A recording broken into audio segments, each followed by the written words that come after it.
Good day. Today's episode is going to be on finances and building wealth. So let me tell you what spurred this. There's a gap. There's a gap between the way life is today and the way it was up to about 25, 30 years ago. So I'm going to talk about that difference, and you'll probably figure it out before you even get there. Up until about 25, 30 years ago, people would work in a job, and they'd be able to budget, put money aside, pay their mortgage, put money aside, and knew exactly what to expect. And the return on their investment was pretty reliable. They could put in a GIC, they put in different instruments, they could lend money out to people in second mortgages. There was many ways that they could accumulate extra wealth beyond the appreciation in their primary residence, some of them buying rental properties. Today, primarily with millennials, we don't have a lot of people, percentage-wise, that have one job. A lot of them, millennials especially, have multiple jobs, often by their own choice, that allow them flexibility in schedule and lifestyle. The challenge with that, of course, is that they don't fit into the system. They don't usually have high credit scores with their bureau. They don't have a regular income coming in. It's hard for them to secure financing with a primary financial institution, a Sched A bank. So they will often put off borrowing money if they can't, or they will go to private lenders, friends, family. Private lenders often charge much higher for even mortgages, for example. Right now, a mortgage, you can get one for far less than 3%. But if you go to a private lender, you're paying an upwards of 5, 6, 7, 8%, depending on the circumstance. So the cost of borrowing is much higher, which makes it more difficult to put money to build wealth. You won't build at the same rate. So what do you do? If you're a millennial or if you're an individual who has different jobs, how do you build wealth in today's economy? So here's the thing. There's several things you can do. Number one, you have to have a budget. You have to define what your ideal lifestyle is right now, a lifestyle that allows you to enjoy life to a degree and pay your bills without having a huge stress. So create a budget and then look at what the items in that budget are to see if you can reduce some of those costs. For example, telecommunications. People are spending way more on their cell phone, internet, etc. than they have to.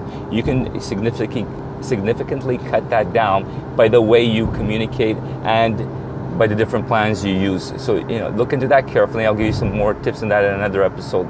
So, the second thing you want to do is you want to have at the very least, 3 months equivalent of living expenses. So you're 3 months worth of budget so that you're not stressed out all the time. Where am I going to pay for this? Where am I going to pay for that?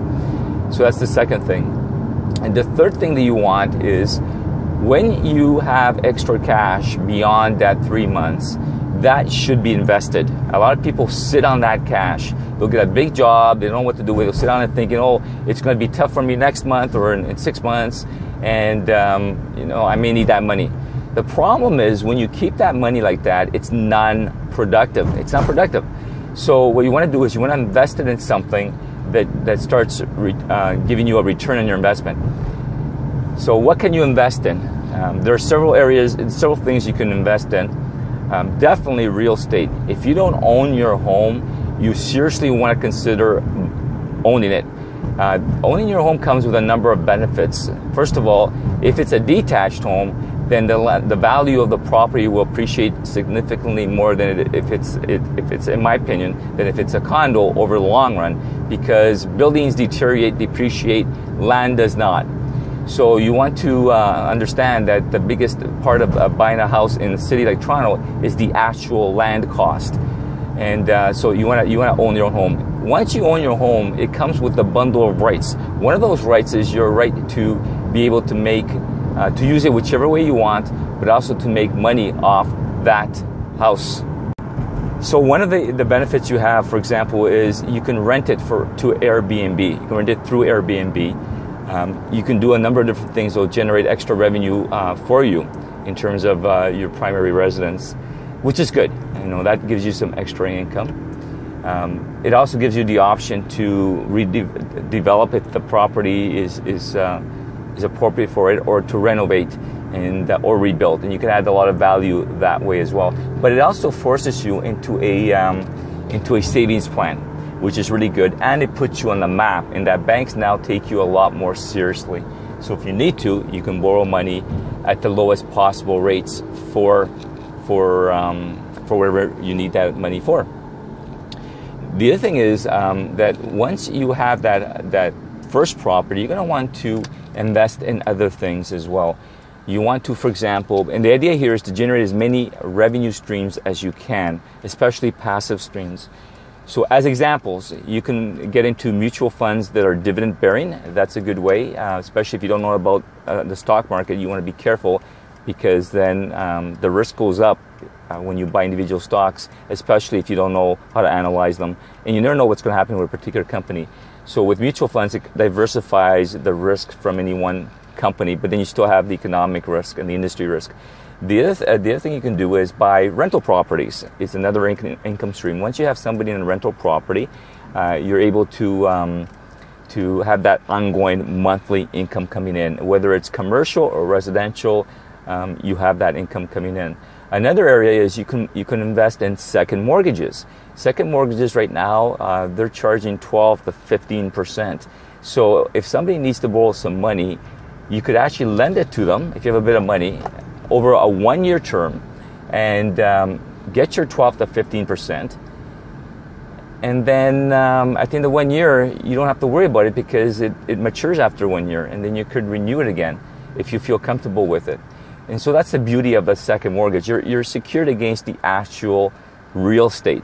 You put a mortgage over a lien over the real estate, so it's secured. It's not as though it's like with a lot of companies, you buy shares, and if it goes belly up, then you're the last one in the lineup. Here, you're actually secured. So that's usually secured. Make sure you do it properly. You have a good real estate agent and lawyer that will help you through that. The other area which I really like is investing in private companies. These are smaller companies that produce cash. They're established. The owners, for whatever reason, want to sell part of it or want to bring in extra cash. And what you want to do is you want to be able to give them some cash in exchange for an equity position. And you want to make sure that that equity position is clear on how income is being paid out. You also want to make sure you have some strong bylaws in there that protect your rights as a minority shareholder. Something that if you want to know more about, we can discuss. Just contact me, and I'll give you some guidance in terms of some of the things you want to keep an eye out for. So those are some areas. There's more. You can invest in, for example, royalties. If somebody has a song or something that's producing ongoing revenue, and they need the cash right now, you could actually buy into that royalty stream, and that money will come in over a period of time with some payback, of course. The other thing that you may want to consider is investing in annuities, which Canadians don't do a lot of in the younger years, but you can. But Americans tend to do more of that sort of thing. So you want to look into that. I like that idea, because if you have extra cash and you're not going to use it, but you want to have money coming in either now or in the future, by buying an annuity, what you're basically doing is making sure that you're going to get cash coming in. And that annuity could be predefined in terms of how much money you have coming in every month. It makes it a lot less stressful for you going through life, knowing that you're accumulating these monthly payments as you approach retirement. So there you have it. Those are the areas that I would actually look at in terms of how to build wealth if you're a millennial. So number one, create your budget. Number two, make sure that budget is efficient. Minimize whatever cost you can. Number three, make sure that when you have that extra cash, it gets put to work. That buy your primary residence so you get the capital gains on it. Invest in rental properties, other instruments that produce income streams for you. And at the same time, diversifies your risk, because if you're not having money coming from one source and you have sources are coming in regardless of what's happening out there, then you're going to have a lot less stress, and your income will, your wealth will build. You'll see it build steadily, and it'll feel good to you, and you'll be able to do a lot more than if you didn't do these things. There you have it. I hope it helps, and have a great day.